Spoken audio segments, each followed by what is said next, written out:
nikech mbalariany mathoth chano timo penj dwe mar ang'wen, moko be ang'e nosechako. To gima nyalo wacho en ni hera ma onego bednu bedo e kind japuonj gi japuonjre onego bednu en hera mar somo kende. Ok onego bednu obedo hera mawuok e somo to chopo e ng'ango cha. Aparo ni mane gima wawacho sani.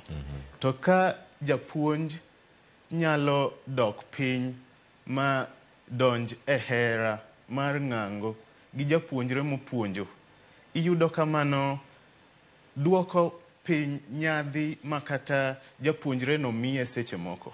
Nikech gidhi duogo to gibedo e level achiel. Nikech japuonjre dhi wacho ni, at the end of it all, wan e hera kendo wanie osiep gi japuonjni.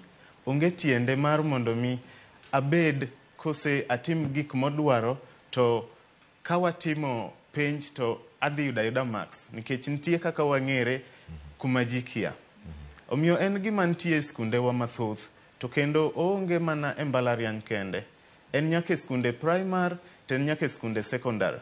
Iyudo ka nitie jopuonje moko ma bende pod tindo, wuok e graduation, wuok e mbalariany, to donjo e job market, pod gitindo, rembgi pod liet. Ka gineno nyadendi e klas kacha, wiye wuok e gima no dhi puonjo cha, to neno ni aneno gima anyalo luongo gi dho ngere ni a potential wife. Iyudo ka riwruok no endo mabede kind japuonj chako wilore. Japuonj chako wuok gima no puonjo to o change the conversation.